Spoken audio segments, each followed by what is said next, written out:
tal? Buenas noches. Entonces vamos a continuar con la clase. Esta es la última sesión donde principalmente vamos a ver recursividad. Bueno, entonces complementando a lo que hemos visto ayer de la interfase, aquí podemos ver algo de teoría. Se parece a una clase abstracta, pero solo contiene declaraciones de métodos, ¿no ven? Y si utilizábamos algún atributo era porque es una constante, es un atributo que nunca va a cambiar. Entonces esto permite que diferentes clases implementen la misma interfaz y se comporten de distinta manera, sería el polimorfismo. Una clase puede implementar varias interfaces a diferencia de la herencia de clases concretas que solo permiten una. Esta es la multiherencia. Esto también fuerza a las clases a definir un conjunto común de métodos y se utiliza la palabra implements. Ahora con este recuadro se entiende mejor. La parte de la izquierda son las subclases y la de arriba son las superclases. Entonces una clase concreta puede tener m subclases, o sea cualquier cantidad, y una clase concreta solo va a tener una subclase y se utiliza la palabra extends. Ahora, ¿dónde está lo diferente cuando usamos la interfase? Una clase concreta puede tener n interfaces, pero la palabra es implements. Lo mismo sucede para la clase abstracta. Es como que estas dos filas se repiten. Y después tenemos para las interfaces. Una interfase puede heredar de una superclase concreta, pues no hay esa relación. Tampoco de una clase abstracta. Solo se puede hacer entre interfaces de muchos a muchos. Así una interfase puede heredar de m interfaces y puede tener n interfaces de superclase o clase padre, y se utiliza la palabra extends. Entonces en base a este cuadro podemos hacer todas las relaciones, podemos ver todo lo que se puede hacer en Java. Eso era lo único que faltaba respecto a lo que vimos ayer. Después está el ejemplo y este es lo que teníamos implementado, una interfase de nadador y aquí sus métodos. Lo mismo para la clase de volador. Entonces ahora sí, podemos pasar a recursividad. También si tienen preguntas de programación orientada a objetos, lo pueden escribir en el chat. Entonces, ¿qué es la recursividad? Es cuando una función se llama a sí misma. Sí. Se usa para resolver problemas, dividiéndolos en subproblemas más pequeños que sabemos resolver. Este es un dibujo de ejemplo. Tenemos un problema grande y lo vamos a descomponer hasta que sea tan pequeño que sepamos la respuesta. ¿Cuál es la estructura de una función recursiva? Tiene tres partes, principalmente son dos las importantes, el caso base y el caso recursivo. El caso base es cuando el problema es pequeño y tiene una solución directa. El caso recursivo es cuando hacemos la llamada a la misma función con un problema más pequeño. También tenemos las condiciones de contexto, que son las situaciones donde la solución es correcta. Es decir, si hay un problema de números, las condiciones de contexto serían para todos los números enteros y positivos. Ahora, si vamos a utilizar llamados recursivos, tenemos que tener en cuenta de la pila de recursión. Esta estructura va a almacenar todas las llamadas recursivas en la memoria, utilizando una pila. Se puede ver de esta forma. Esto es con un ejemplo. Entonces Java tiene este almacenamiento para guardar todas las llamadas y ejecutarlas en orden y después devolver los resultados. Entonces hay un límite, no puedo hacer llamadas infinitas porque se va a desbordar. Aquí está el ejemplo, la primera llamada ha sido un factorial de 4. Esta es la función evaluada en 4. ¿Cuál va a ser la respuesta? Estamos en el caso recursivo y va a ser 4 multiplicado por el factorial de 3. Y aquí otra vez estamos llamando a la misma función. Entonces se va a llenar la pila de recursividad, la pila de recursión, como podemos notar acá, hasta llegar al caso base, donde sabemos la respuesta. Una vez de que lleguemos acá, todas las respuestas se van a retornar hasta llegar a la llamada principal, que es el factorial de 4. Entonces, vamos a ver algunas ventajas de la recursividad. Sería la eficiencia.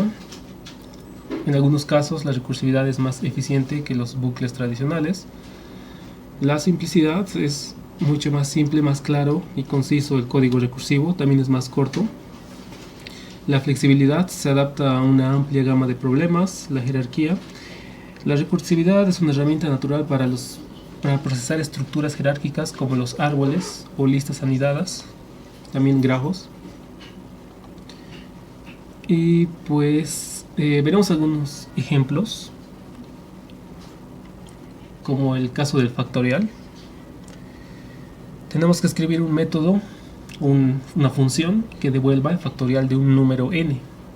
En este caso el número va a ser 3. Entonces factorial de 3 es 6.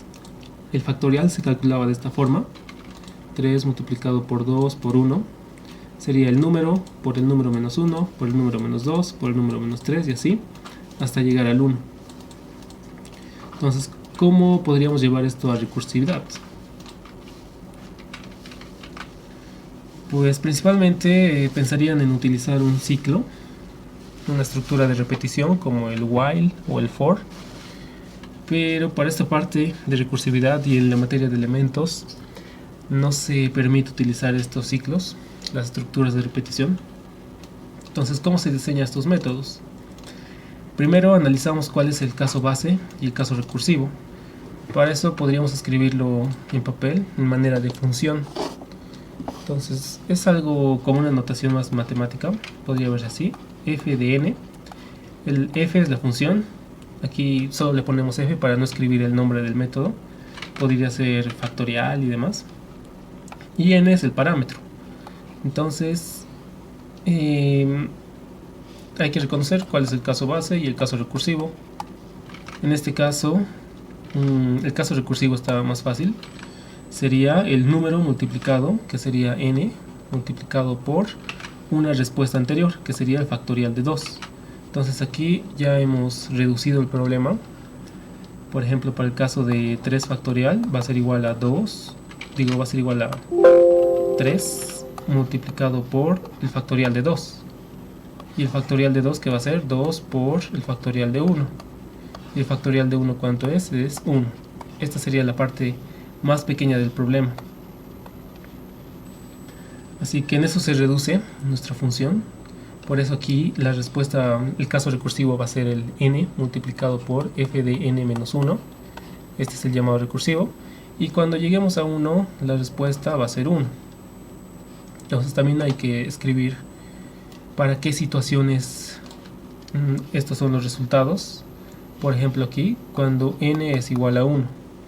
Cuando n es igual a 1, la respuesta es 1. Cuando n es mayor a 1, la respuesta va a ser n por f de n menos 1. Entonces podrían ver esto como condiciones. La primera es el caso base y luego es el caso recursivo. Entonces ahora que hemos identificado estas dos partes, podemos programarlo.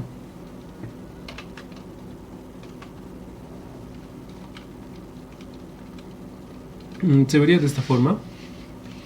Para el factorial declaramos la variable res, donde vamos a guardar la multiplicación de ambos. Aquí. Entonces, bueno, empezamos acá. El nombre de la función va a ser factorial. Recibe un dato de parámetro que es la n y retorna un entero, que significa, bueno, eso va a ser la multiplicación de todo. Es que tenemos una variable de respuesta, aquí la declaramos, y luego tenemos el caso base con una condición: si es que n es igual a 1, entonces sabemos la respuesta es 1. Caso contrario, estamos en el caso recursivo, la respuesta va a ser n multiplicado por el factorial de n menos 1.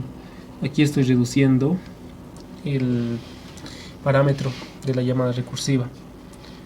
Entonces, ¿qué es lo que va a pasar? Primero va a ejecutarse esto, y una vez que ejecutemos esto, vamos a entrar otra vez a otra llamada, hasta llegar al caso base, y después de eso va a retornar, va a llegar a esta parte del código de retornar respuesta, y todos estos retornos van a llegar hasta la llamada principal. Eso sería por parte del factorial. Ahora veremos un ejemplo de la secuencia de Fibonacci. Esta secuencia se forma a partir de la suma de los dos anteriores números.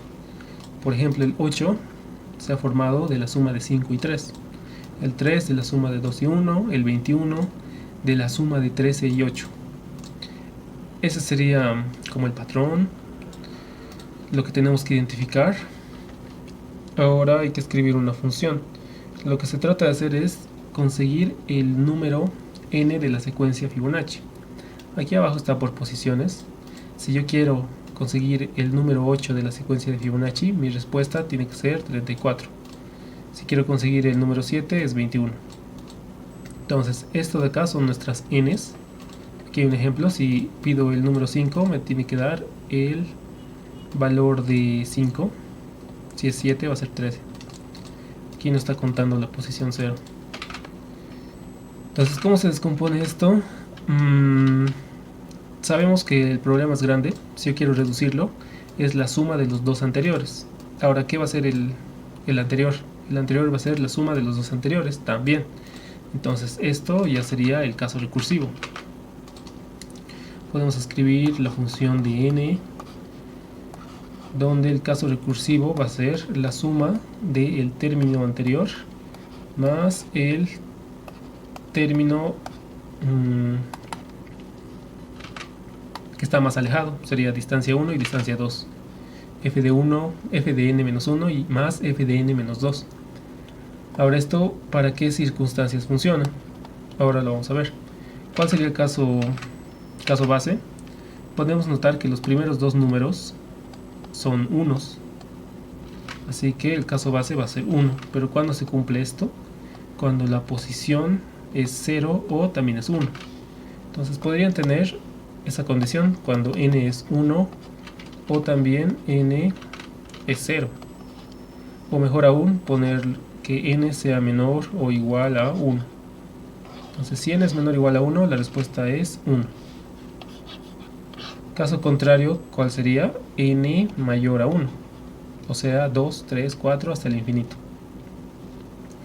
Esas serían las dos partes para este problema, caso recursivo y el caso base. Entonces, aquí podemos notar que se llama la función dos veces, en n-1 y en n-2. Entonces, para que esté más claro, podríamos dibujar qué es lo que va a suceder. Por ejemplo, para un Fibonacci de 4, voy a llamar Fibonacci de 4. 4 es mayor a 1, sí. Entonces va a ser la suma del Fibonacci de 4 menos 1, que es 3, más la suma del Fibonacci de 4 menos 2, que va a ser 2. Entonces lo mismo hacemos acá. Fibonacci de 3 va a ser, vamos a entrar al caso recursivo, porque 3 es mayor a 1. Entonces va a ser Fibonacci de 3 menos 1, 2, más el Fibonacci de 3 menos 2, 1.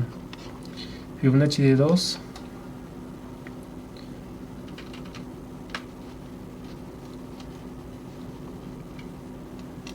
aquí estamos, Fibonacci de 2 es mayor a 1, entonces va a ser f de 2 menos 2, 0, más f de 2 menos 1, 1.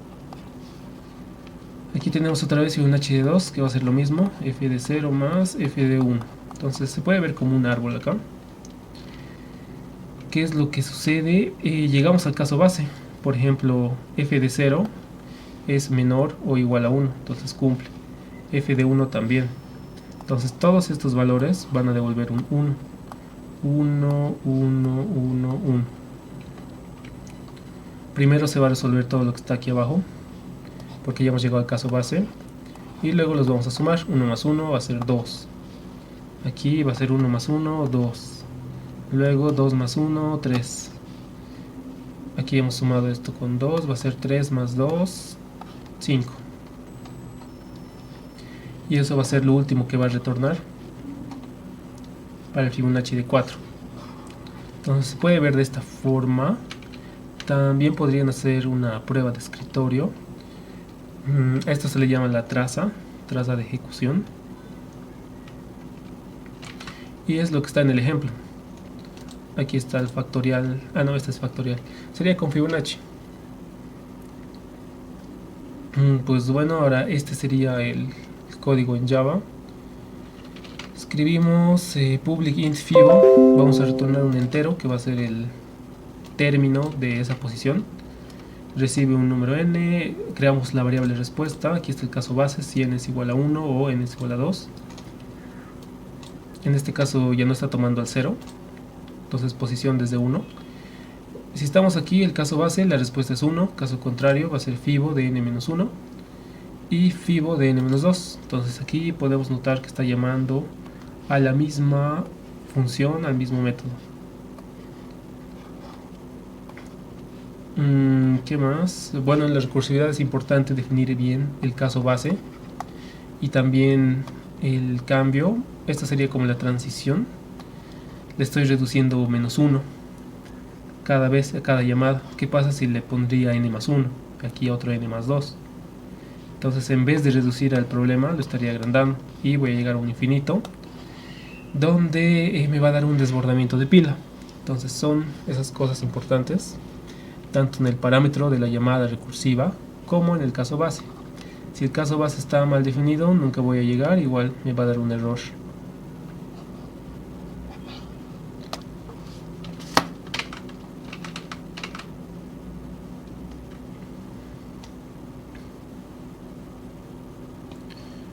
Pues bueno, ¿tienen preguntas hasta acá sobre lo básico de la función recursiva? ¿Y en qué caso?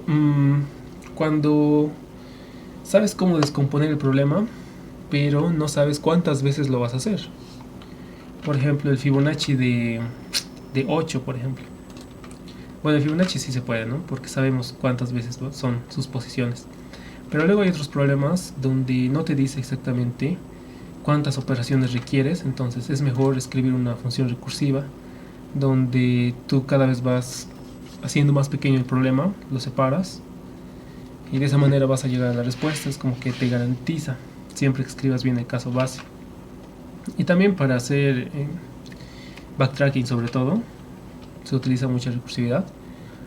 Vamos a ver en esta clase también vamos a ver backtracking al final, y hay problemas donde no se sabe cómo llegar, no hay algo específico, pero si definimos la función, entonces se va a lograr mediante recursividad. Esos serían los casos.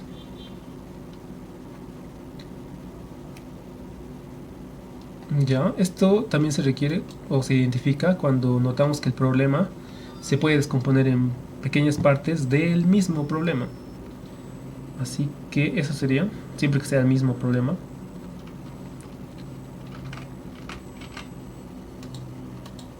Bueno, entonces continuamos. La recursividad versus la iteración.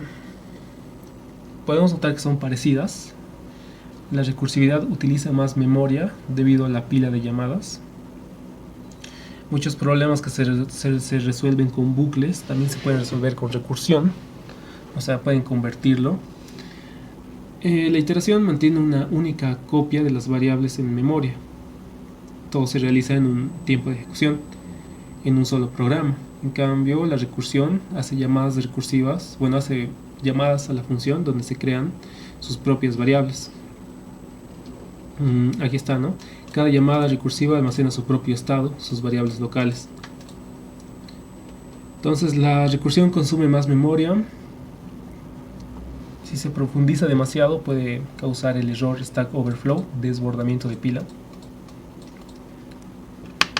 Entonces podemos ver algunos ejemplos así para convertir algo iterativo a recursividad.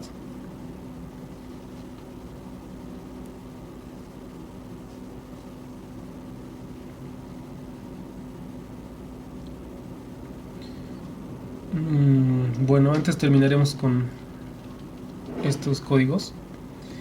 Por ejemplo, está este de acá, que es hallar la potencia de un número usando recursividad.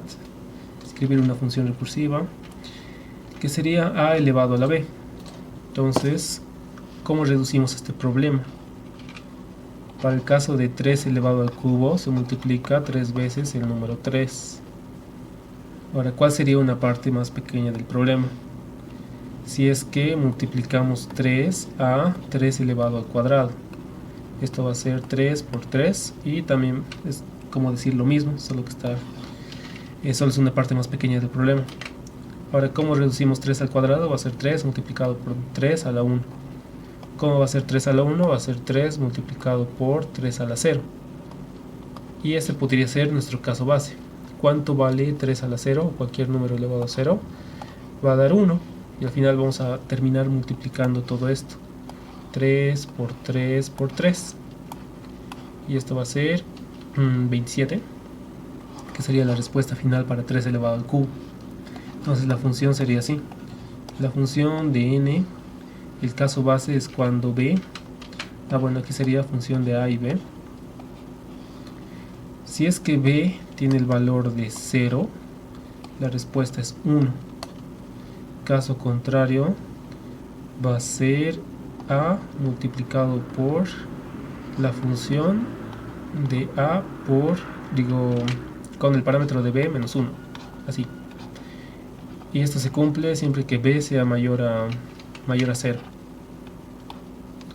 En este caso, como esta función lleva dos parámetros, dos datos, igual podemos modelar eso en la función f de a y b. Ahora, a medida de que los problemas sean más grandes, ya no es tan necesario escribirlo matemáticamente así de esta forma, sino directo pasar al código. Entonces, al principio hay problemas como con figuras donde nos dan niveles y tenemos que hallar la función recursiva. Entonces ahí sí se puede utilizar esta notación de f de n. Este sería el ejemplo para la potencia. Ahora, pasarlo a código significa hacer una condición con el caso base, como está acá. Actualizamos el valor del resultado y caso contrario estamos en el recursivo y la respuesta va a ser a multiplicado por la función en a y b menos 1. Eso sería la estructura básica.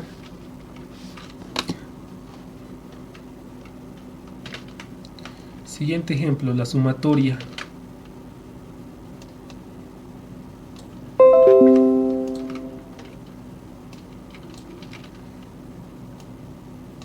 Este ejemplo es de la sumatoria de números de 1 a n. Por ejemplo, la sumatoria de 4 va a ser 1 más 2 más 3 más 4. Entonces, ¿cómo descomponemos este problema? La sumatoria de 4 va a ser 4 más la sumatoria de 3. ¿Y cuánto es la sumatoria de 3? Va a ser 3 más la sumatoria de 2. La sumatoria de 2 va a ser 2 más la sumatoria de 1. ¿Y cuánto es la sumatoria de 1? Pues como solo tiene un valor, solo es 1. Este es el caso base. Bueno, aquí es 0, entonces podemos reducir más. Sumatoria de 1 que va a ser 1 más la sumatoria de 0. Sumatoria de 0 no existe, entonces la respuesta va a ser 0. Va a ser 1 más 0 más 2 más 3, que está aquí, más 4. Todo eso va a retornarse hasta la llamada principal, que era sumatoria de 4. Entonces, ¿cómo definimos la función? En este caso solo hay un dato de parámetro, así que va a ser f de n. Cuando la n sea igual a 0, la respuesta es 0. Cuando n es mayor a 0, o sea es 1, 2, 3 hasta el infinito, la respuesta va a ser n más la función de n menos 1. Y esto lo pasamos a código, al Java, y puede verse así. La primera condición del caso base y la del caso recursivo.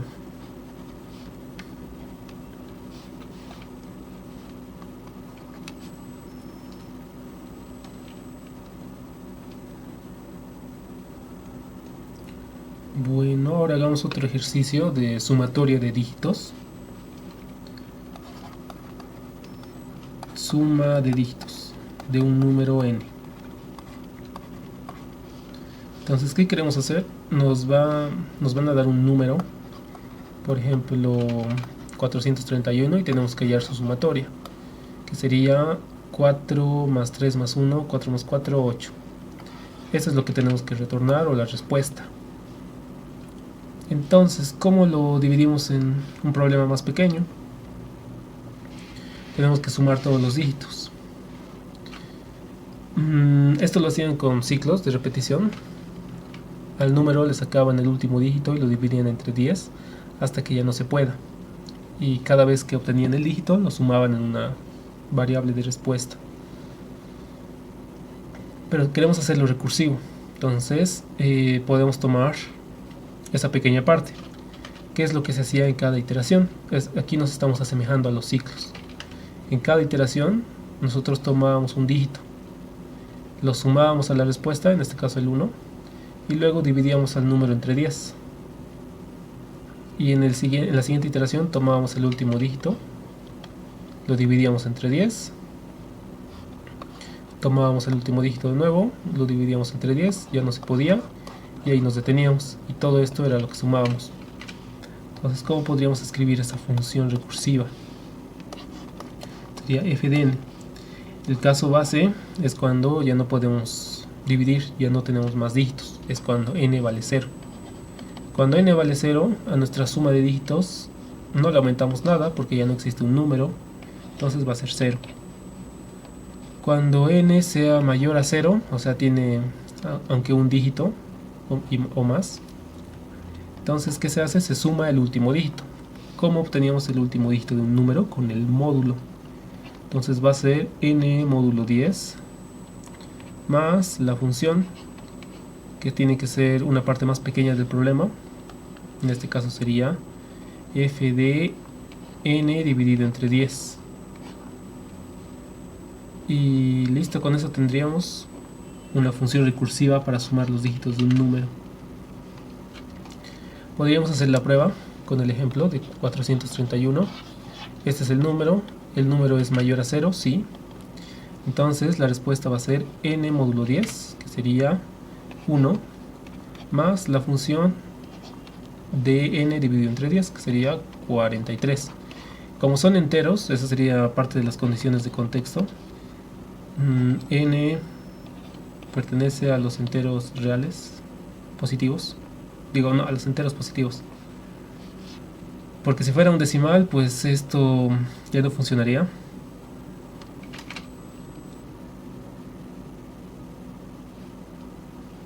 Bueno, entonces esto va a ser f de 43. Aquí lo evaluamos. ¿Qué vamos a obtener? El último dígito, que es 3, más la función evaluada en 43 entre 10, que da 4. ¿Y esto qué es? Es el último dígito, que vale 4, más la función en n dividido entre 10, que sería 4 entre 10. 4 entre 10 va a ser 0. Estaríamos en el caso base. 4 dividido entre 10. Aquí nos va a dar 0 y al final ya vamos a retornar todas las respuestas, que va a ser 4 más 3 más 1.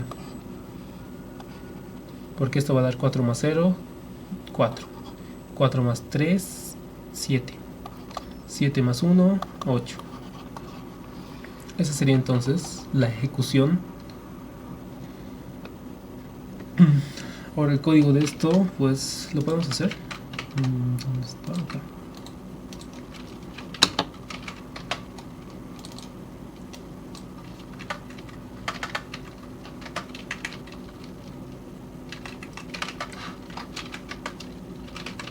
Public int suma de, recibe un número, tenemos una variable respuesta. Primero va el caso base, si es que n es igual a 0, la respuesta va a tener valor de 0. Caso contrario, estamos en el recursivo, la respuesta tiene valor de el último dígito más la función en n dividido entre 10.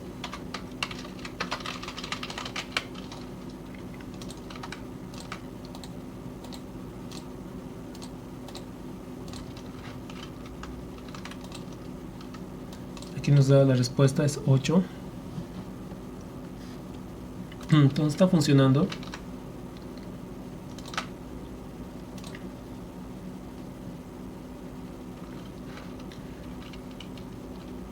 Ya.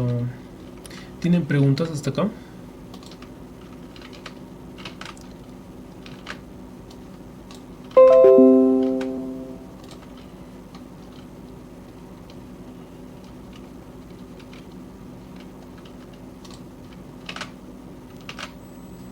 Bueno, este es un ejercicio de figuritas.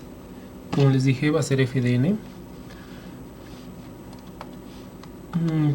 Es un problema de copos de nieve, donde tenemos que en el nivel 1 tenemos un triángulo, que sería.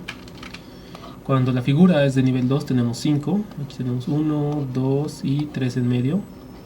Cuando es de nivel 3 tenemos 21. Entonces esto va a ir aumentando. Y en la figura también nos da pistas del patrón.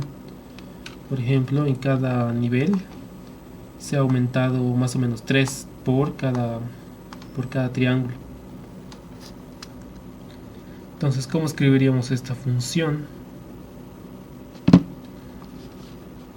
Aquí teníamos un 1 al principio, luego le han salido 3 triángulos y además se ha aumentado 2 a los costados. ¿Qué ha pasado? Lo mismo ha pasado acá.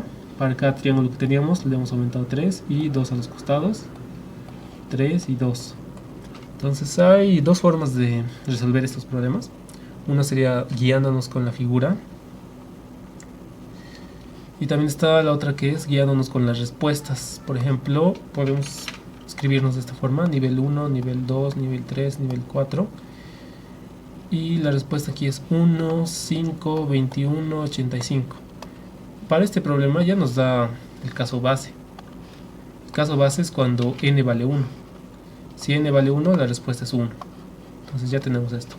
Aquí lo que nos va a costar más es encontrar qué operaciones se hacen para obtener el resultado cuando n es mayor a 1. Como es recursividad y tenemos que dividir el problema en partes más pequeñas, podemos decir que para obtener este 5 he utilizado la respuesta anterior, que sería f de n-1, y he hecho algunas operaciones más. Por ejemplo, sumas, restas, multiplicaciones. Aquí f de n-1 yo conozco, es 1. He aumentado aquí algún número para llegar a 5. Lo mismo hacemos para el otro. F de n-1 va a ser 5 más tantos, va a ser igual a 21. La anterior respuesta es 21 más o multiplicado por algún número, me tiene que dar 85. Entonces esta es una forma de abordar el problema. Aquí usar múltiplos, restas y sumas. En este caso podríamos multiplicar la respuesta anterior por 4, me va a dar 4. Ahora para llegar a 5, ¿cuánto necesito? 1. Entonces le aumento 1. Para el siguiente, ¿será que funciona lo mismo? Pues hay que probar. 5 multiplicado por 4 va a dar 20 más 1, 21. Parece que funciona. Ahora lo usual o lo bueno es que prueben con todos los casos que les den en el ejercicio, que no son tantos, son hasta nivel 4 o 5 tal vez. 21 por 4, esto va a dar 84, le aumentamos 1 y llegamos a 85. Entonces parece que aquí ya hemos encontrado esa fórmula o la función recursiva. Ahora tendríamos que preguntarnos por qué multiplicamos 4 y le sumamos 1. Entonces eso es por la figura.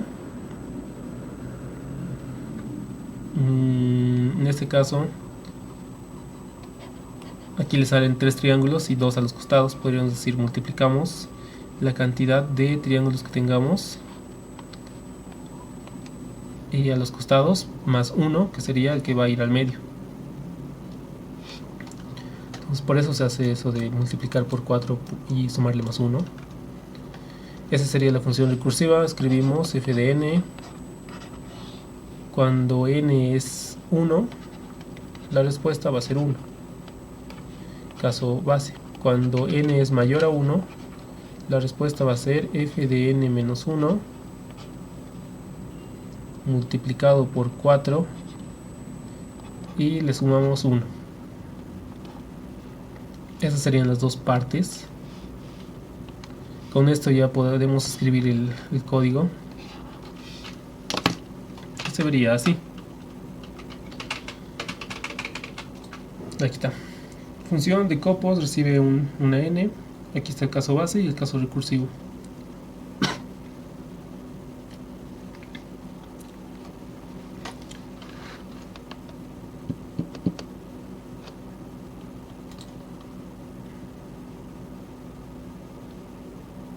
Bueno, hablemos de la deducción. Es un razonamiento lógico que va de lo general a lo particular, cuando descomponemos un problema grande a uno pequeño. Esto nos permite construir una función recursiva pensando qué debo hacer en un caso general para llegar a un caso base. Por ejemplo, está calcular la suma de los dígitos de un número. Esto lo hemos hecho. Hemos reducido el problema en un subproblema más pequeño. Aquí está con un ejemplo más. Entonces lo que hemos estado utilizando es deducción, lo que mayormente se utiliza para la recursividad. Pues bueno, ¿tienen preguntas hasta acá?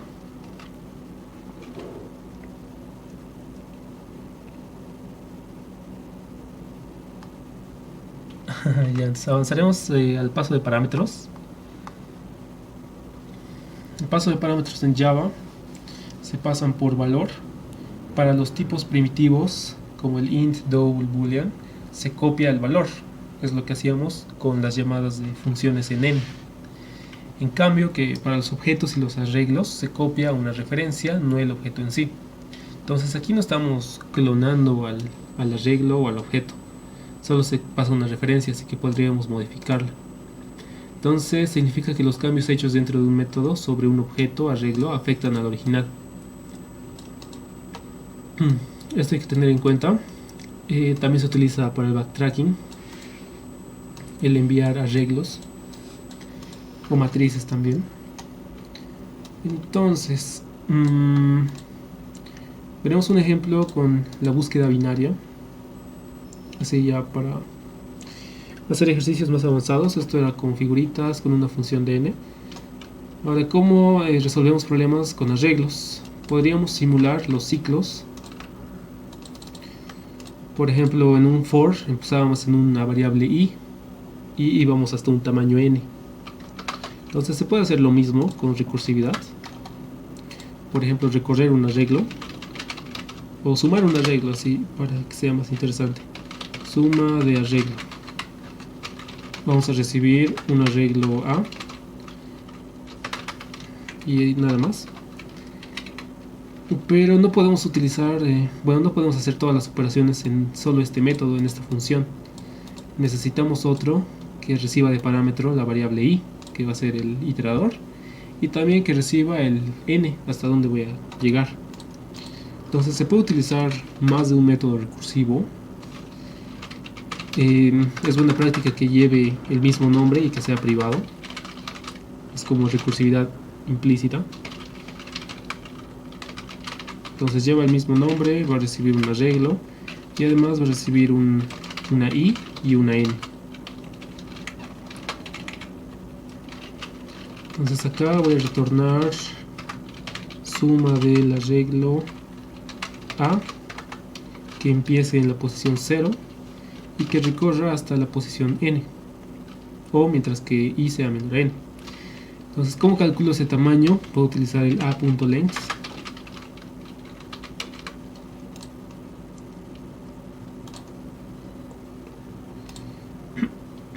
Entonces ahora aquí el caso base, ¿cuál sería?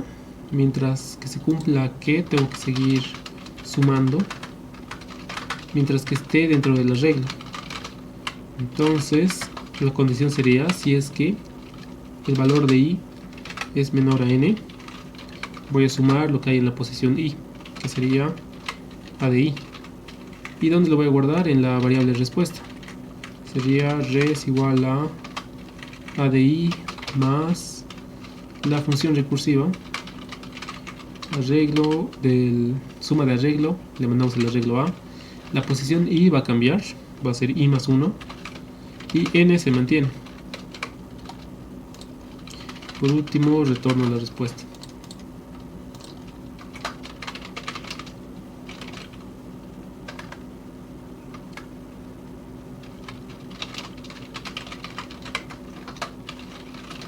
Entonces aquí me voy a crear un arreglo para probar si está funcionando. 2, 3, 5, 10 y 8.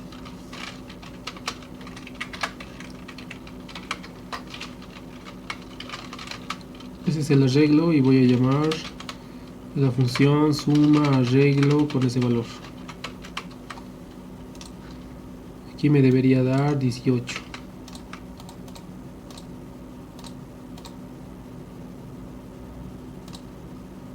Aquí está, el resultado es correcto.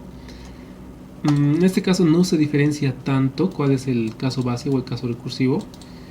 El caso recursivo es este, ¿no? Y el caso base, ¿cuál sería? Cuando i es mayor o igual a n, entonces la respuesta va a ser 0. Así que al final le voy a estar sumando un 0, no va a afectar a la respuesta. Y además voy a terminar con las llamadas recursivas. Entonces esta es una forma. Ahora si quieren notar el caso recursivo, digo el caso base, pueden hacer así. Si es que i es igual a n, la respuesta es 0. Caso contrario,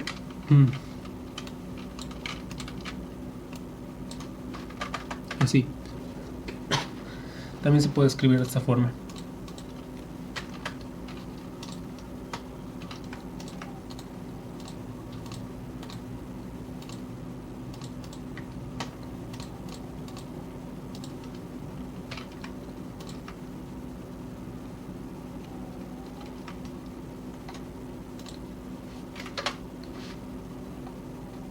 Bueno, siguiente ejemplo de la búsqueda binaria. Esto es interesante porque vamos a dividir por segmentos. Ahora, ¿qué es la búsqueda binaria? A modo de repasar. Búsqueda binaria. Se utiliza para buscar un elemento en un arreglo que esté ordenado de menor a mayor. Entonces, por ejemplo, tengo este arreglo. Sí o sí tiene que estar ordenado, si no, no va a funcionar. Lo que hace la búsqueda binaria es probar con la mitad. Entonces se utilizan dos índices, dos punteros, L y R, L de left y R de right, derecha e izquierda. Y digamos que quiero buscar el número 3. Entonces, ¿qué es lo que sucede? Se calcula el medio, mid, que va a ser R menos L dividido entre 2. Una vez que calculamos el medio, preguntamos si es que este valor es el que estoy buscando. Si no lo es, entonces tengo dos casos, buscar a la izquierda o a la derecha, y eso depende de este valor. Si es que el valor que busco es menor al del medio, entonces mi respuesta está a la izquierda. El 3 es menor y lo voy a buscar por estas partes, porque como está ordenado, nunca va a estar acá. Caso contrario, el número que estoy buscando es mayor al medio, tengo que buscar a la derecha. Entonces es eso lo que hacemos, esos movimientos. La siguiente vez vamos a buscar entre L y el medio, que se va a convertir en nuestra nueva R. Y aquí vamos a sacar la posición del medio, que nos va a dar el valor de 3. Y este es el número que estoy buscando. Entonces acá la respuesta va a ser un verdadero, lo he encontrado. ¿Qué pasa si no existe el número que busco? Por ejemplo el 2. Voy a hallar este medio, no va a haber nada. Y ya no puedo seguir buscando porque el índice L con el R ya están juntos, porque voy a buscar a la izquierda. Y entonces ahí se detiene. Esta es la búsqueda binaria. Su complejidad es logarítmica porque cada vez voy partiendo a la mitad el arreglo, la mitad, la mitad, la mitad, la mitad. Entonces es rápido. Ahora, ¿cómo hago esto en recursividad?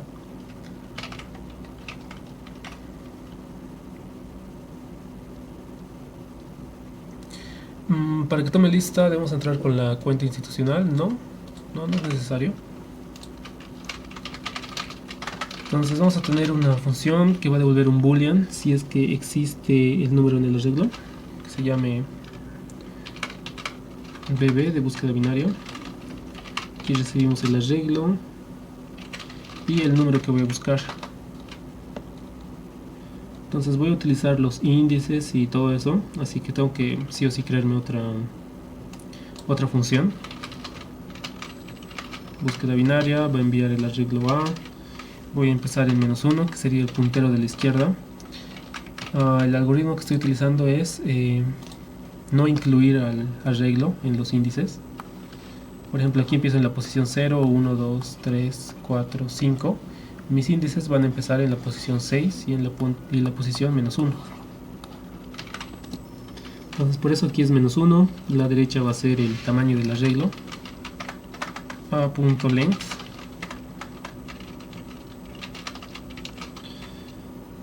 y el número que estoy buscando es n.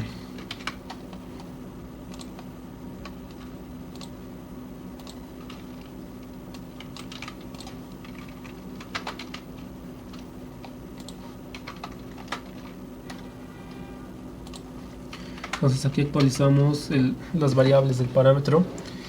La primera se va a llamar L, la otra es R y la otra es N, el número que estoy buscando. Voy a tener un boolean de respuesta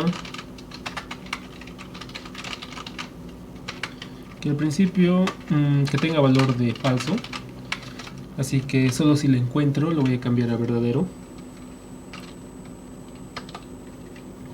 Entonces, ¿qué utilizábamos para la búsqueda binaria? Este medio, y el medio se calculaba dividiendo el rango de R y L, que sería R menos L dividido entre 2. Ahora, ¿qué pasa para los casos en el que estoy buscando en un rango alejado? Por ejemplo, por aquí, y tengo más valores, me va a dar R menos L, pero tengo que sumarle todo esto de acá, que sería el índice L. Entonces la fórmula es así: R menos L dividido entre 2 más L.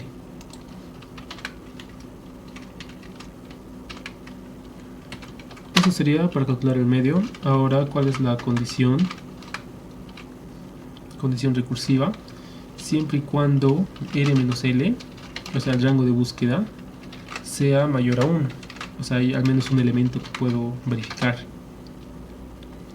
Si es mayor a 1, entonces voy a preguntar aquí si el arreglo en la posición del medio es igual a n, el número que busco. Entonces la respuesta va a ser verdadera, lo he encontrado, y aquí terminaría toda la búsqueda. Esta respuesta verdadera se va a retornar a todas las llamadas recursivas. Entonces, ¿cómo sería la otra parte? Si es que no es igual a n, tengo que buscar a los costados. Hemos dicho que si es que el valor del medio, o mejor, si es que n es menor al valor del medio, entonces mi número, lo que estoy buscando, está a la izquierda. Si está a la izquierda, voy a buscar el arreglo en el índice de la izquierda, y el índice de la derecha va a cambiar por el medio, y el n va a seguir siendo el mismo. Esto sería mi respuesta. Caso contrario sería que está a la derecha. Voy a buscar, solo que esto va a cambiar los índices. La parte izquierda va a empezar en el medio y la derecha se va a mantener.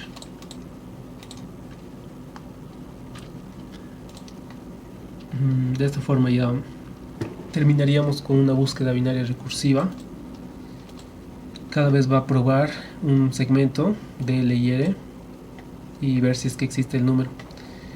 ¿Qué pasa si nunca lo encuentra? No va a entrar acá y va a retornar el res, que vale falso. Entonces ese número no existía en el arreglo.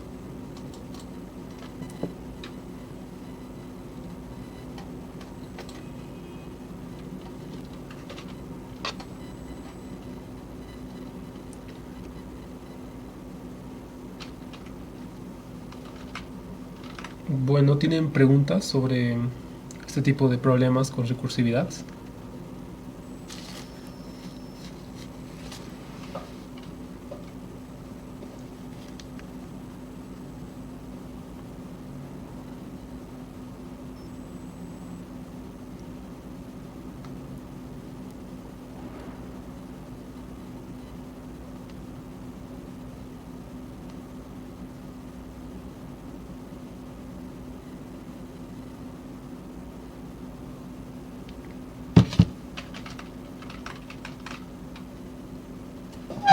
No se va a llamar listo.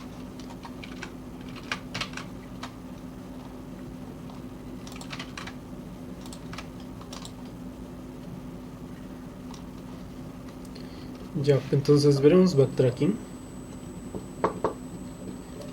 ¿Qué es el backtracking? Es una estrategia de resolución de problemas que explora todas las posibilidades consiste en avanzar paso a paso y si una decisión no lleva a la solución, se retrocede, el backtrack, y se prueba con otra opción. Entonces, ¿cuál es la idea general? Elegimos una opción, avanzamos recursivamente con esa opción, y si no es válida, retrocedemos y probamos otra. Repetimos esto hasta encontrar la solución o agotar opciones. Significa que no se puede. Entonces, el backtracking pueden verlo como una búsqueda exhaustiva. Van a probar todas las opciones hasta encontrar la que les favorece. También puede servir para encontrar el máximo o el mínimo. Y una vez de que la obtienen, se quedan con esa respuesta. Ahora, ¿qué pasa si tienen una respuesta peor o una respuesta que no les ha llevado a nada? Entonces lo cortan, retroceden y prueban con otra. Entonces tienen que borrar lo que han hecho y probar. Para hacer backtracking sí se puede utilizar el for, porque hay que explorar múltiples caminos. Entonces hay dos ejemplos más o menos para que se entienda. Uno es con el laberinto y otros son permutaciones, combinaciones. Entonces, ¿cómo funciona? Veremos para las permutaciones.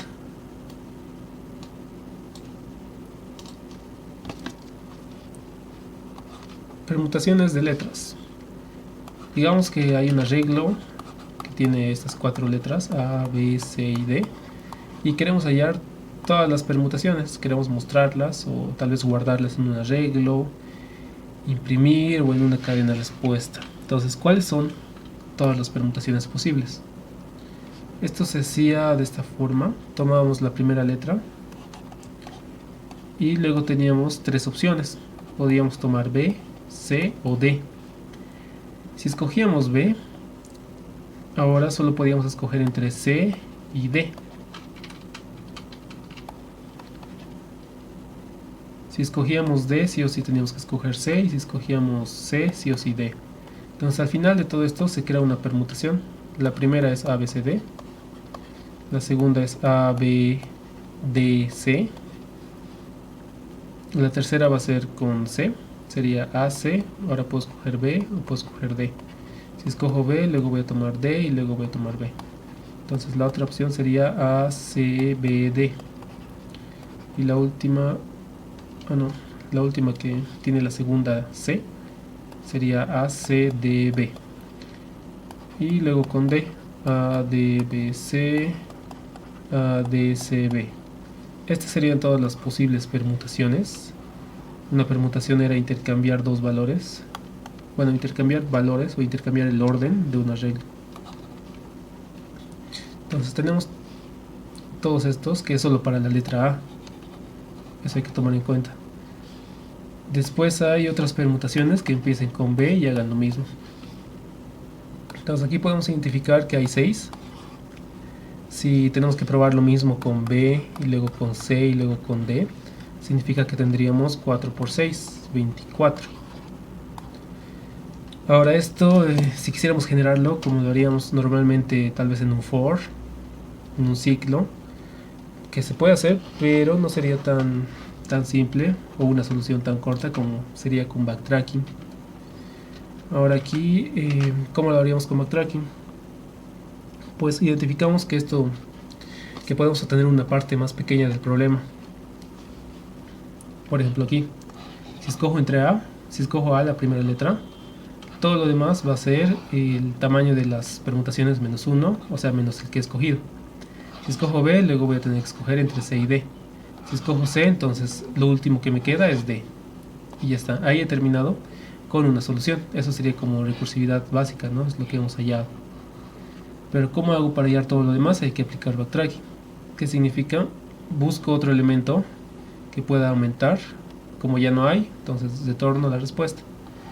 Vuelvo a C, busco otro elemento que pueda probar. Como ya no hay, devuelvo la respuesta. Entro a B y veo que sí hay un elemento que puedo probar. Hay otro. Entonces lo pruebo. Mando la función recursiva pero con D. Voy a llegar hasta C. Imprimo todo esto y retorno las llamadas hasta D, hasta B, hasta A. Llego a y me voy a dar cuenta que falta probar C. y falta probar D. Entonces voy a hacer llamados recursivos para todos estos casos. Una vez de que termine con todo esto, voy a llegar hasta A. ¿Y qué va a pasar? Voy a encontrar otras opciones. Podría empezar con B, podría empezar con C o con D. Entonces voy a volver a hacer lo mismo, voy a llamar a la misma función y cada vez voy a ir creando estas permutaciones. Entonces ahora lo vamos a ver en código.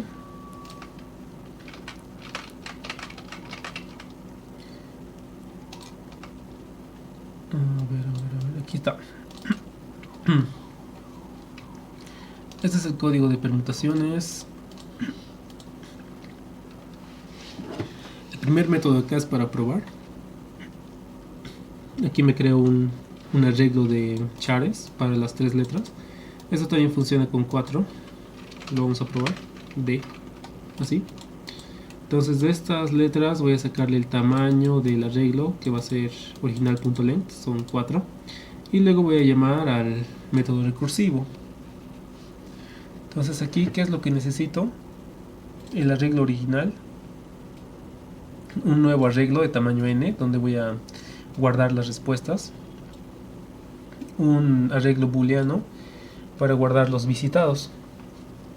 Como son permutaciones, no son combinaciones, tengo que tener cuidado de no repetir una letra. Entonces para eso va a servir este arreglo de visitados. Y luego estoy enviando dos posiciones, I y J. Esto nos va a servir para identificar cuál letra sigue o cuál ya he probado. Entonces veremos, este es el método recursivo, está comentado, así para que lo entiendan después. Aquí dice qué es lo que recibimos: arreglo original, el parcial, visitados, posición original, posición del parcial. Ya, esto es lo que se refiere, ¿no? La primera posición es del arreglo original y la posición J es del otro arreglo, del que estoy creando. Este es el caso base. Cuando el arreglo parcial está lleno, significa que la última posición es igual al tamaño. Si está lleno, ya he hecho una permutación y lo imprimo. Este es un método para imprimir por terminal. Recibe un arreglo y le va a poner formato. Entonces aquí lo imprimo y ¿qué va a pasar después? No pasa nada, es de tipo void porque estoy imprimiendo en terminal. Caso contrario, este es el recursivo, donde viene el backtracking también. Entonces, si es que el arreglo, si es que la posición I es menor al tamaño del arreglo original, estoy dentro del rango. Dentro del rango del arreglo original puedo seguir probando opciones. Ahora, si es que he visitado esta letra, si es que no he visitado esta letra, por eso está aquí en falso. Si no hemos utilizado esta letra, la voy a utilizar. Voy a decir que el arreglo parcial en J va a tener el valor de original en I. Entonces aquí ya le he puesto un valor. Aquí está, dice insertamos la letra de la posición I del original a la posición J. Como lo he insertado, voy a marcar al arreglo de visitados. La letra I ya la he visitado, está con verdadero. Y llamo a la función recursiva. Permutaciones en original, parcial, visitados y J más 1 para seguir insertando en el arreglo parcial. Ahora, ¿por qué esto está en 0? ¿Por qué está en 0? Porque voy a seguir probando otras letras del arreglo original. Por ejemplo, para la última permutación de D, voy a tener D, C, B y A. Entonces voy a tomar esta letra, que es la posición 4, posición 3. Luego voy a escoger esta otra letra, que es la 2, esta es la 1 y esta es la 0. Entonces aquí el orden de las posiciones no importa, así que lo que voy a hacer es recorrer desde la posición 0 siempre. Por eso aquí es 0. Y aquí viene la parte del backtracking. Entonces, una vez que he llamado esto, voy a llegar al caso base, donde imprimo este arreglo parcial. Una vez que ya lo imprimí, voy a borrarlo. Voy a borrar lo que he insertado en la posición del parcial J. Lo borro y voy a cambiar el valor de visitados. Significa que no lo visité. No lo visité y luego voy a probar con otra opción. Aquí llamo a la función de permutaciones. Aquí los mismos arreglos, solo que cambia la posición del arreglo original. Esta vez va a ser I más 1 y el J se mantiene. Entonces voy a insertar en esta posición la siguiente letra disponible. Eso también nos sirve para entrar a este caso de acá. Si es que nos salimos del tamaño de la regla original, digamos tiene hasta 4 elementos, llego al 5, 4 más 1, digo, sí, 4 más 1, 5. Aquí ya no vamos a poder entrar a este if y se va a detener. Entonces, eso es lo que hace. Esta es la parte del backtracking donde borramos y luego probamos otra opción. Entonces aquí estoy llamando dos veces a la función recursiva. Una para generar y otra es después de haberlo borrado.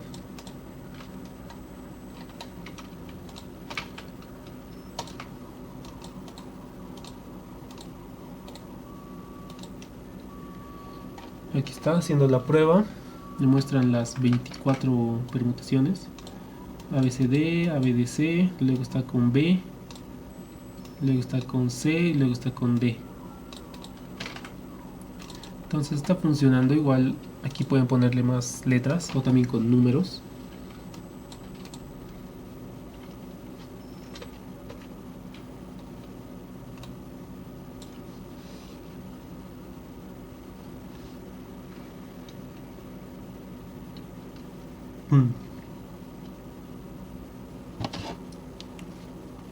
Bueno, ¿tienen preguntas hasta acá sobre el backtracking?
¿Alguna pregunta de recursividad, backtracking?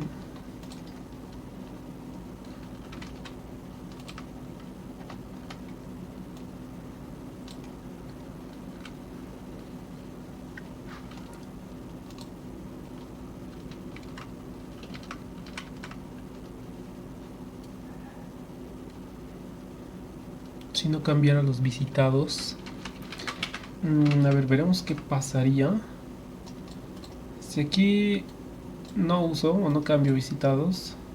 En la siguiente en el siguiente llamado recursivo, aquí va a preguntar si está en falso. Entonces esto va a ser verdadero. No, va a seguir siendo falso y vamos a intentar hacer una permutación. Entonces aquí estaríamos considerando repetidos. Entonces vamos a tener el arreglo con 4 A's, después con 3 A's, así.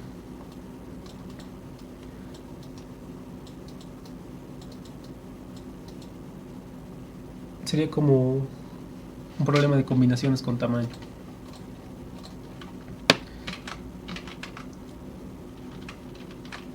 Ya, entonces veremos otro ejemplo. Hay otros problemas que requieren tableros o matrices. Por ejemplo, el del laberinto.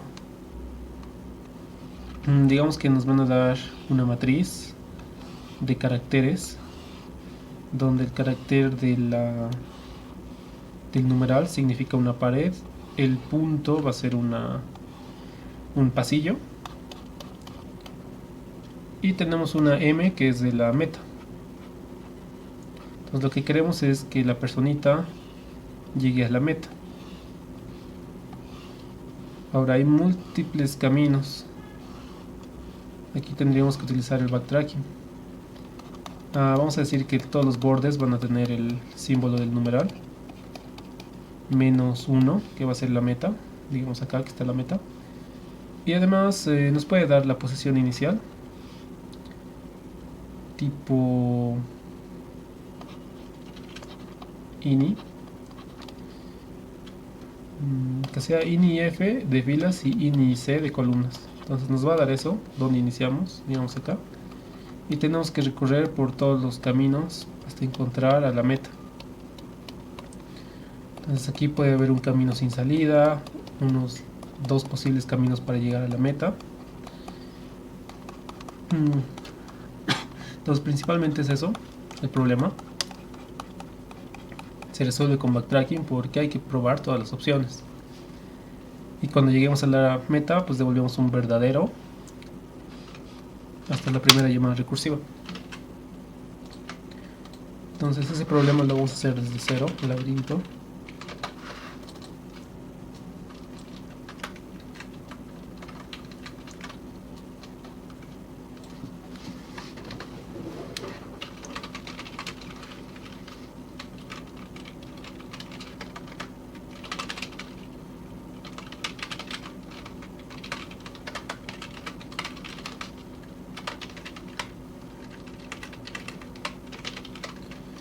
Este es el método, va a ser un boolean, escapar laberinto, nos va a devolver verdadero o falso si es que se puede o no. Recibimos el mapa, después recibimos el inicio, ini de filas y el de columnas.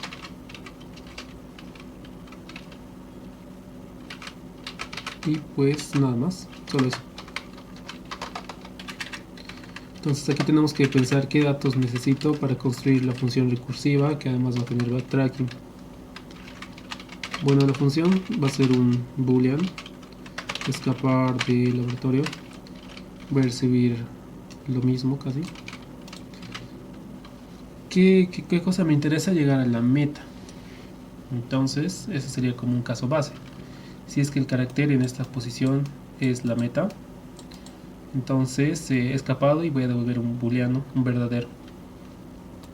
Así que esto que se llame actual, AF de actual fila, y esto va a ser actual C. Ahora, ¿qué más necesito? Si voy a probar todas las opciones, aquí ya viene las estrategias para solucionar problemas de tableros. Digamos que voy a empezar aquí, puedo ir al costado, al otro costado, abajo. Serían 4 direcciones. Digamos yo vengo aquí arriba. Luego, ¿qué opciones tengo? Arriba, costado, costado y abajo. ¿Podría ir arriba? En este caso no, porque hay una pared. ¿Podría ir al costado? Sí, al otro costado también. ¿Y podría ir abajo? Pues también, porque no hay pared. Pero ¿qué sucede? Que ya he visitado ese camino. Entonces no me conviene volver a visitarlo, porque al final me voy a quedar en un ciclo donde voy a estar dando vueltas cada rato. Entonces, para solucionar eso se utiliza una matriz de visitados, igual parecido a lo que hemos hecho con las permutaciones, un arreglo de visitados. En este caso es una matriz de visitados, así que si es que no lo he visitado, lo voy a visitar. Bueno, si no lo he visitado y además no es una pared, así que aquí recibo eso, boolean matriz vis.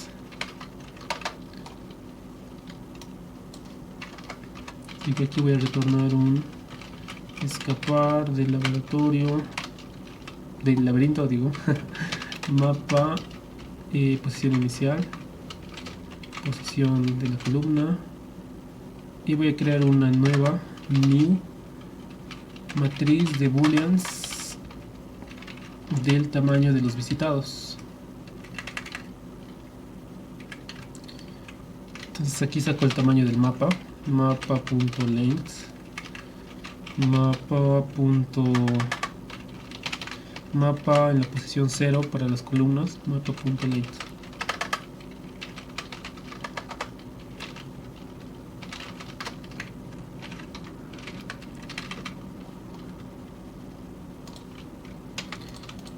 Y listo, ahora sí.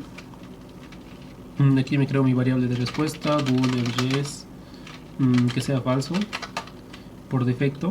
Y aquí el caso base era si es que el mapa en la posición de la fila actual y de la columna actual es igual a la meta, que es una m.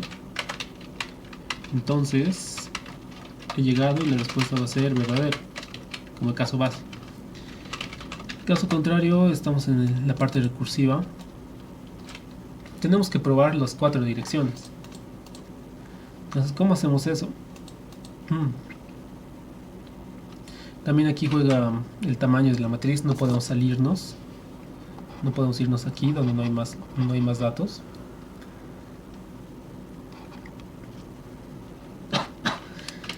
Bueno, pues para estos problemas de tableros de matrices, usualmente se utiliza dos arreglos de direcciones. De X, direcciones en X, y de Y, direcciones en Y. Entonces, ¿cómo se lo define? Con los 4 movimientos que vamos a hacer. Sería, si yo estoy aquí, en este punto medio, y quiero ir arriba, ¿qué es lo que estoy haciendo? Estoy reduciendo en filas, y en columnas no estoy haciendo nada. Entonces, ¿qué es lo que le pasa a la fila? Se reduce. Fila menos 1. ¿Qué le pasa a la columna? Nada, así que va a ser 0. Si quiero ir a la derecha, le sumo 1 a la columna, y a la fila no le hago nada, va a ser 0. Para ir abajo voy a aumentar en filas y la columna se queda en 0.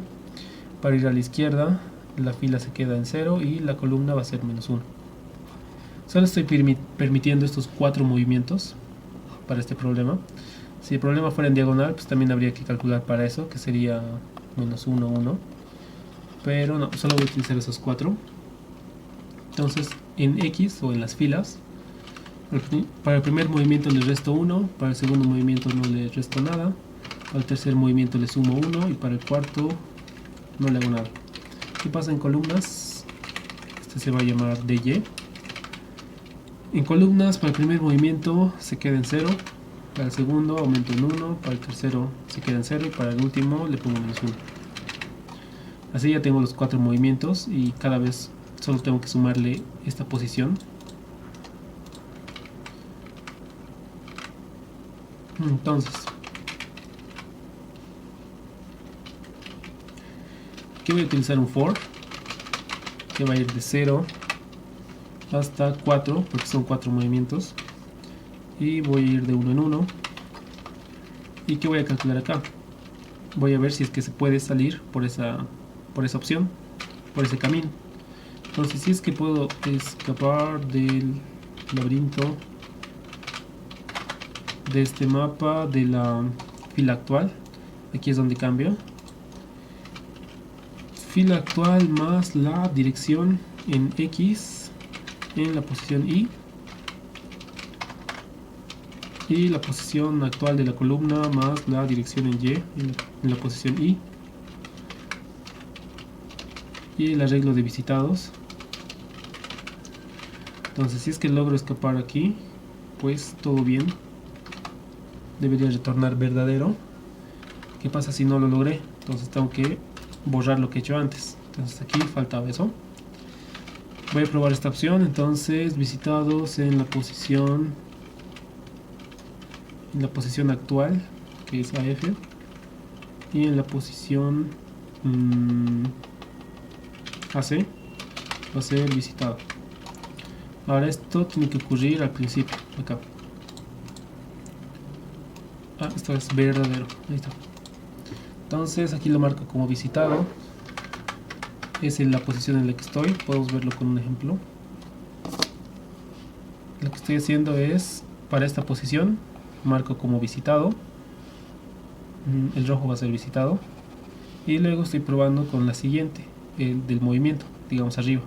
Entonces voy a probar acá.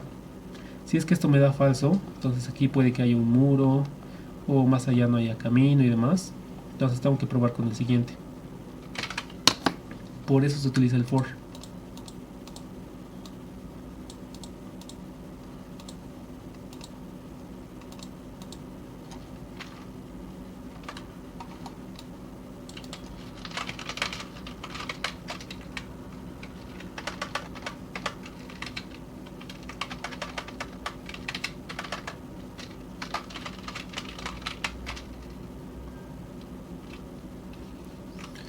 Bueno, aquí faltan dos condiciones más.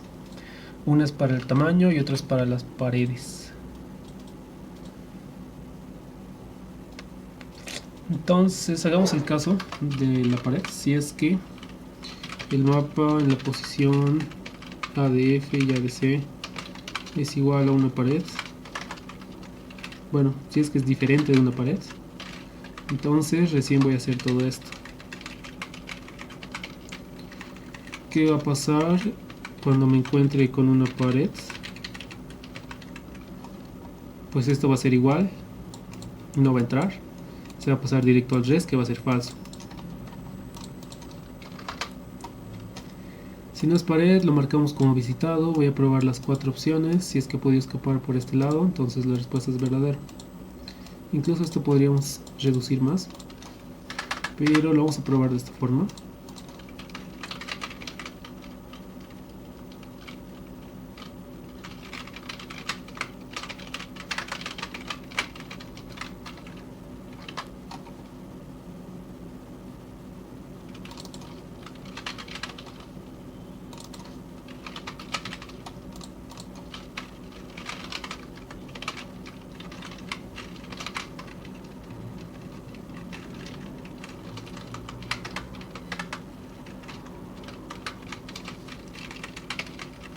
Mientras tanto, tienen preguntas sobre backtracking, recursividad, algo que quieran repasar.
Preguntas sobre el backtracking.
Bueno, entonces hagamos una prueba. Para este método llamo la función probar de uno en uno. Fila 1, columna 1, sería este elemento de acá. Esta es la 0 y esta es la 1. Entonces vamos a empezar aquí y queremos llegar hasta la M que está acá. Entonces debería pasar por este pasillo de acá y bajar.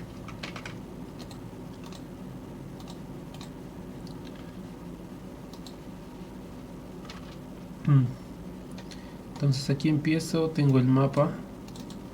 A ver, veremos si está correcto. Sí. Entonces entro acá, pregunto si es que he llegado a la meta. Caracteres M. Como no es el caso, vamos a entrar a la parte recursiva. Preguntamos si la posición actual es distinto de un numeral. Si es así, lo marcamos como visitado. Pasamos al siguiente, que sería el recorrido de las 4 direcciones. Aquí está. Entonces, recorremos para ir arriba primero. Pasamos al siguiente paso, verificamos que estemos dentro del tamaño permitido. Si estamos, ahora vamos a entrar a método recursivo. Al principio esto es falso, estamos en la meta, no. Esto es un numeral, o sea, es una pared. Sí, es una pared, arriba había una pared. Entonces retornamos el falso. Entonces, aquí va a ser falso. ¿Qué hacemos? Probamos con otra dirección. Esta vez va a ser hacia la derecha. Vemos que estemos dentro de los límites del mapa. Se puede ir por la derecha, vamos a verificar. En este caso hay una pared ahí, así que va a dar falso. Verificamos, esto es igual a una pared, sí, entonces da falso. Nada, pasamos al siguiente. Siguiente dirección. Está dentro del rango, sí. Vamos a verificar si se puede escapar por ese lado. La respuesta al principio es falso, esta es para ir hacia abajo. Es igual a la meta, no, no es una pared. Lo marcamos como visitado.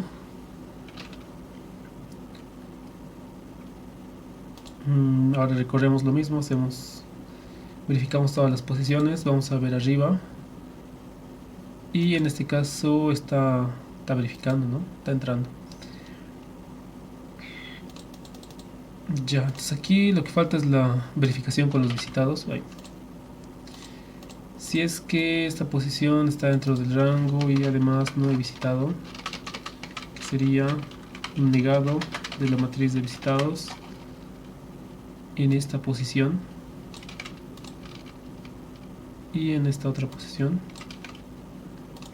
Entonces lo voy a visitar.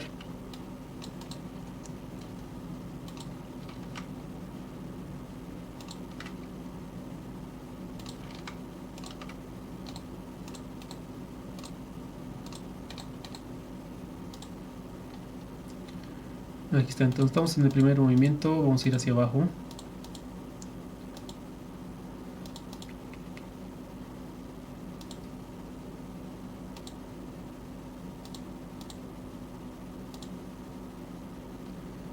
Fila 1, columna 2. Fila 1, columna 2, hay una pared. Entonces retorno falso. Luego voy a probar con fila 2, columna 1, que sería hacia abajo. Está bien, es correcto. Ahora estoy en fila 2, columna 2. ¿Dónde estaba? Está acá. Fila 2, columna 2, estoy justo aquí, en medio. Paso al siguiente valor. Fila 1, columna 2, continuar.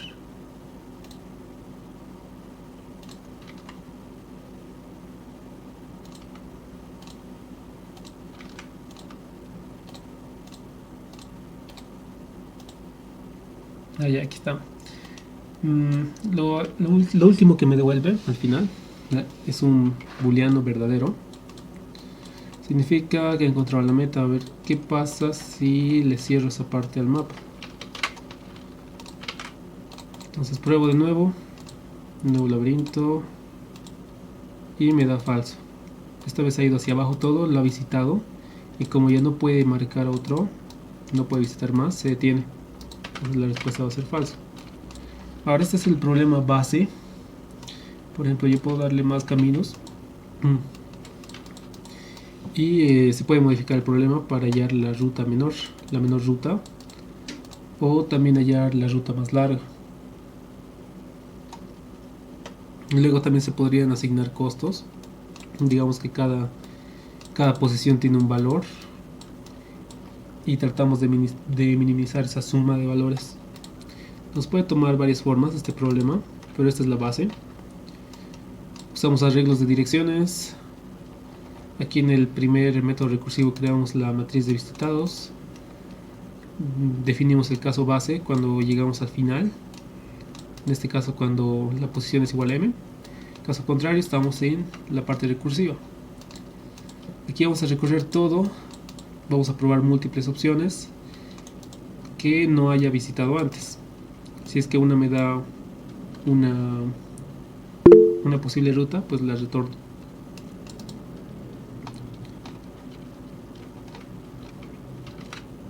Pues bueno, ¿tienen preguntas hasta acá?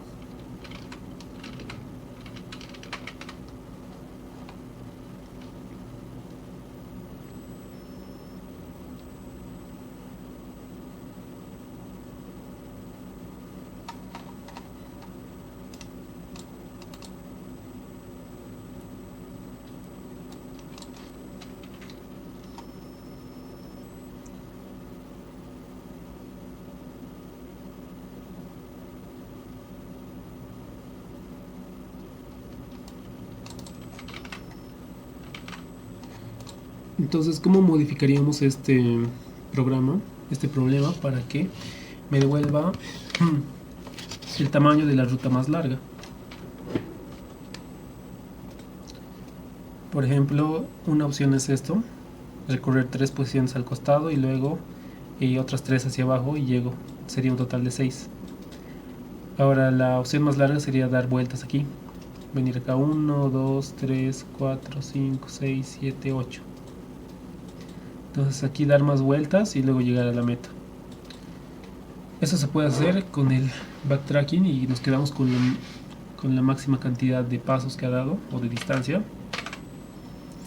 Y se puede aumentar acá. Entonces en vez de devolver un booleano, si es que ha podido escapar o no, voy a devolver un entero, que es el tamaño máximo.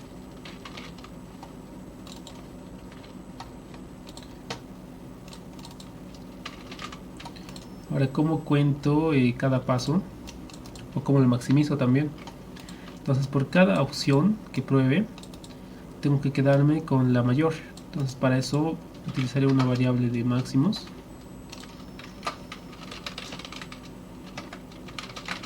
Que tenga valor 0 al principio.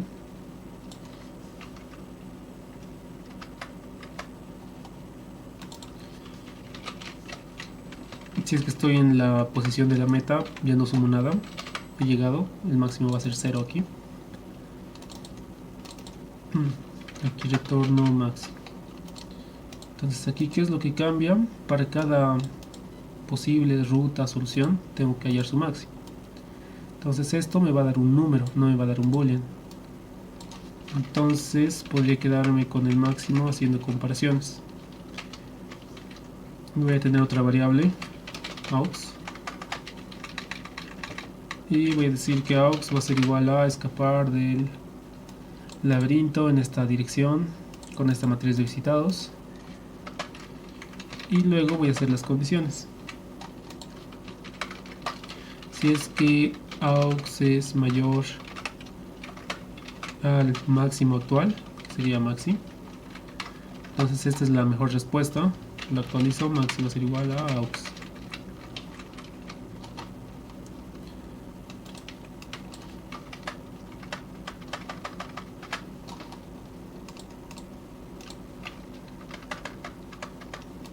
Con eso ya estaría controlando.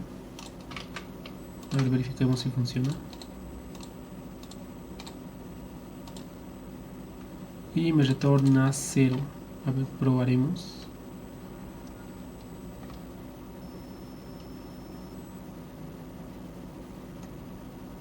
ya, entonces aquí en cada paso le debería sumar 1.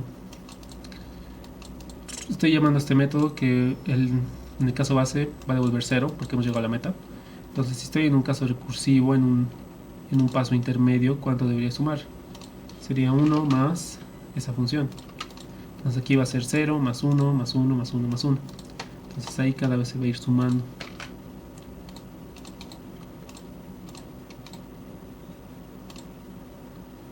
Y aquí me da 11, que es la ruta más larga.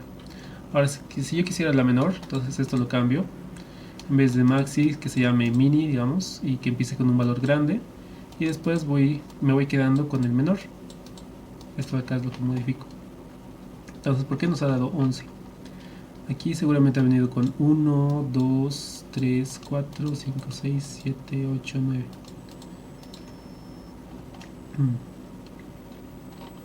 Y a ver, ¿qué más podríamos hacer para este ejercicio?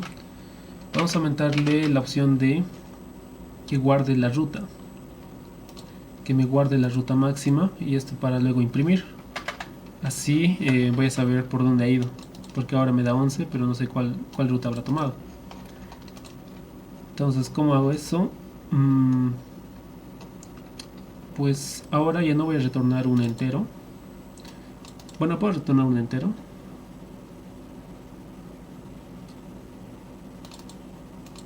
No, mejor retornaré un array list. Y ahí voy a guardar todas las posiciones. Entonces voy a importar java.util.arraylist.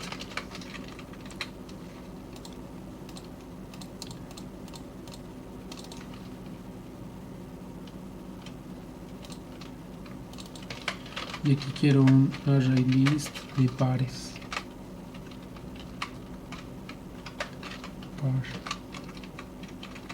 Ya el par no existe, me puedo crear esa clase.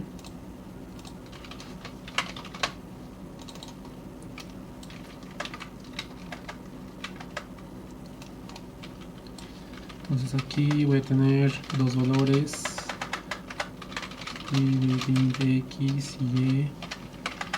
Luego su constructor public par int x int y. This x igual a x, this y igual a y.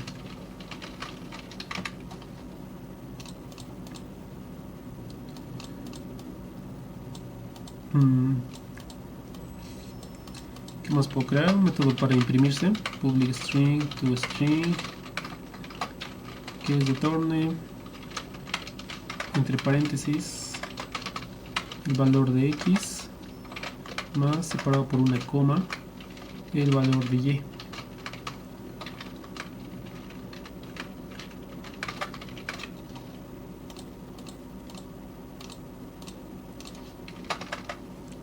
Entonces ahora sí, aquí tengo que retornar este arreglo de pares. Así que lo voy a enviar, ¿dónde está? Acá. Además de enviar la matriz de visitados y todo eso, también voy a enviar el array list de pares. Aquí array list par, que sería un nuevo array list de pares. Listo. Ahora, ¿cómo se va a llamar? Que se llame ruta.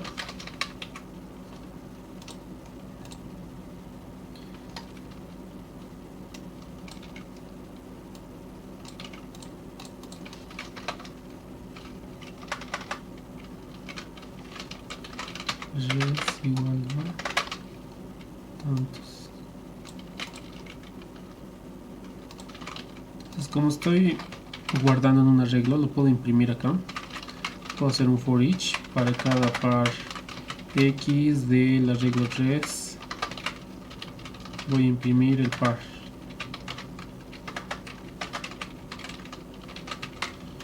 Voy a imprimir el par, listo. ¿Qué más? Puedo imprimir el tamaño, así sé cuántos pasos ha tomado.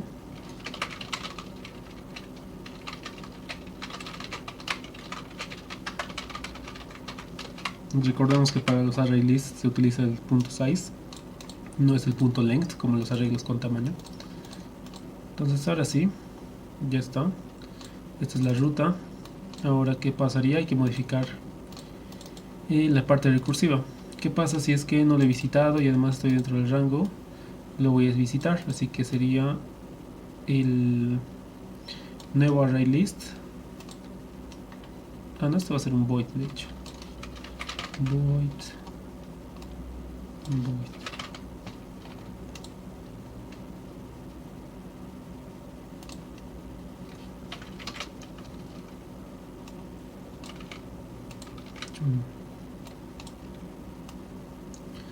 Aquí estamos utilizando el mismo truco de las permutaciones. Le envío la respuesta por parámetros para que después se modifique todo, como hemos dicho del acceso de los parámetros en Java. Es que podemos modificarlo en cada llamada recursiva. Entonces podemos hacer cambios en estos objetos, no se van a hacer copias. Entonces podemos aprovechar eso.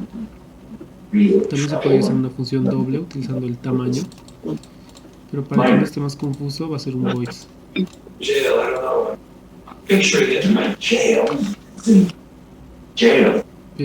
Andrés, tu micrófono está encendido. Situations where you're in a orange jumpsuit picking up litter along the highway. Andrés, tu micrófono, por favor. Gracias. Ya, entonces vamos a llamar a este método y le estoy enviando el array list de respuesta. Aquí lo voy a crear.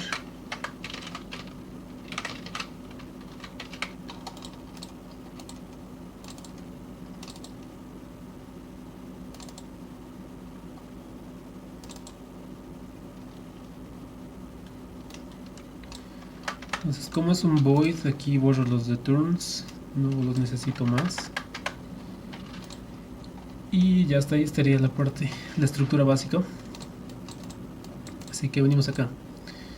Si es que no he visitado esta parte, lo voy a añadir como la respuesta, o sea, como parte del camino que estoy formando. Entonces para eso va a ser el arreglo ruta.add un nuevo par con esas posiciones que serían fila actual más la dirección en X más la columna actual con la dirección en Y.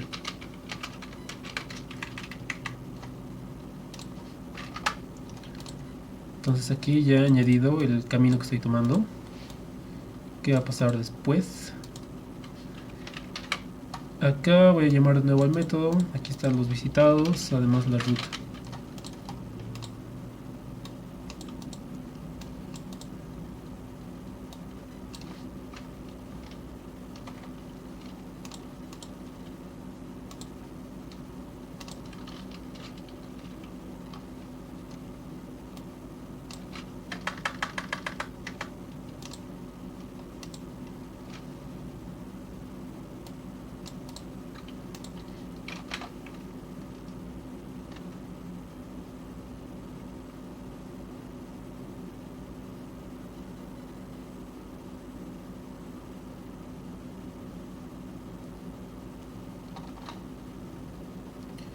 Pues bueno, eso sería.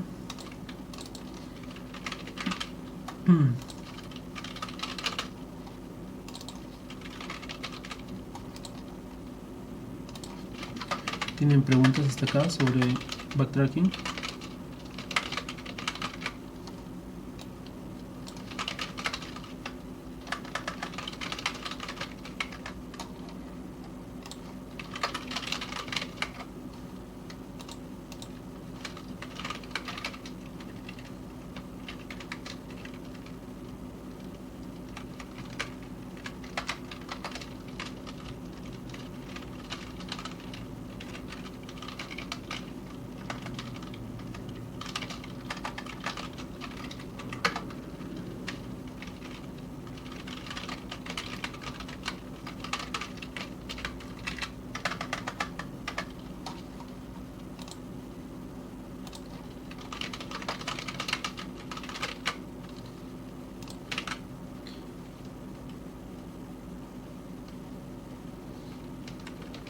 Al hacer vendrán dudas. Sí. Sí, muy posiblemente. Entonces, en resumen, eso es lo que es el backtracking. Lo que se trata de hacer es una búsqueda exhaustiva, probamos todas las posibilidades y si es que una nos da una mejor, nos quedamos con ella.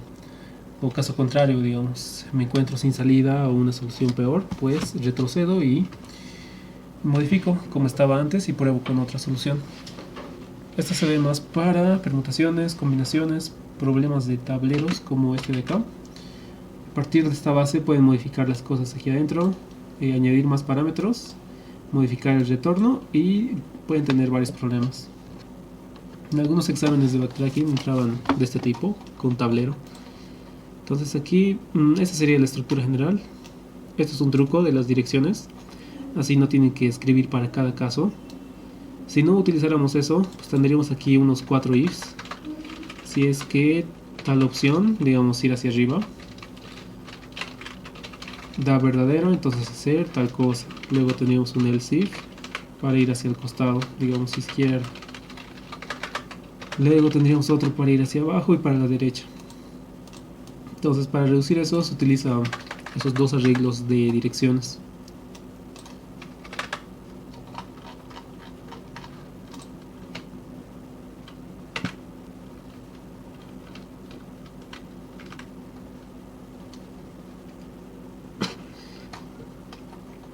Bueno, entonces si no hay más preguntas, vamos a terminar acá la clase.